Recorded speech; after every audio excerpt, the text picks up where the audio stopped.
Tak kau lupakan diriku, kau ingatku adalah debu, tetapi kau meninggikannya di hadapan malaikatmu. Shalom Bapak Ibu Saudara yang dikasihi Tuhan, saya percaya kita semua dalam berkat perlindungan Tuhan. Anda mengalami lawatan penyertaan Tuhan yang luar biasa. Kita bersyukur anugerah Tuhan terus berlaku dalam hidup kita. Anugerah Tuhan terus dinyatakan buat kita sekalian. Sampai hari ini Anda dan saya sebagaimana kita ada, itu semua karena kebaikan Tuhan. Saya mau mengajak kita sekalian membuka Alkitab kita dari kitab Mazmur pasal 123. Saya akan membacakan ayat yang pertama, mulai demikian bunyi firman Tuhan. Kepadamu aku melayangkan mataku, ya Engkau yang bersemayam di sorga. Ayat yang kedua, lihat seperti mata para hamba laki-laki memandang kepada tangan tuannya, seperti mata hamba perempuan memandang kepada tangan nyonyanya. Demikianlah mata kita memandang kepada Tuhan Allah kita, sampai Ia mengasihani kita. Saudara, pemazmur mengajak kita sekalian.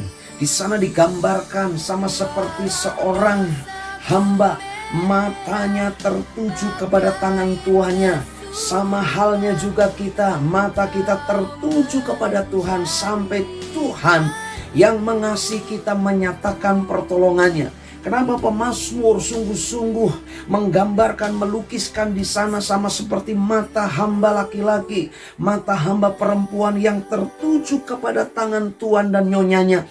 Saudara, di ayat yang ketiga, apa yang dialami oleh pemazmur di sana? Kasihanilah kami ya Tuhan, kasihanilah kami, sebab kami sudah cukup kenyang dengan penghinaan. Ayat yang keempat, jiwa kami sudah cukup kenyang dengan olok-olok orang-orang yang merasa aman dan penghinaan orang-orang yang sombong. Saudara, kalau kita melihat di ayat yang ketiga dan ayat yang keempat, bagaimana pemazmur melukiskan dirinya mengalami tekanan, dirinya mengalami penghinaan yang begitu rupa, dan dia hanya berharap kepada Tuhan.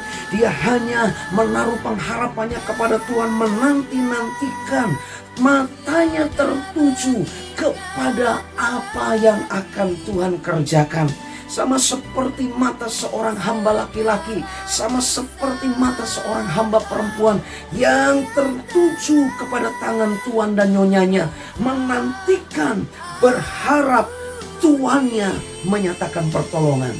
Dan ini pun menjadi kerinduan kita sekalian. Mari, di tengah situasi pandemi COVID-19 yang berkepanjangan ini, ada satu pribadi yang menyatakan pertolongannya luar biasa, yaitu Tuhan, yaitu Allah kita.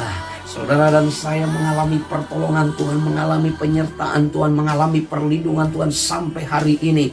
Itu adalah mukjizat yang terbesar yang Tuhan kerjakan buat kita sekalian. Saudara, mari terus kita tertuju kepada Tuhan. Jangan sampai kita digoyahkan dengan perkara-perkara yang terjadi di sekitar kita. Tetapi biarlah itu semua menjadi ajang kita makin tertuju kepada Tuhan. Kita makin menaruh harapan kita kepada Tuhan. Dan Tuhan pembelamu, Tuhan membela hidup kita. Tuhan akan menyatakan pertolongannya. Badai pasti berlalu, pelangi kasih Tuhan akan terbit dalam hidupmu, dalam hidup kita sekalian, rumah tangga, pekerjaan kita. Pertolongan Tuhan yang sempurna terbit dalam hidupmu. Haleluya, haleluya. God bless you all.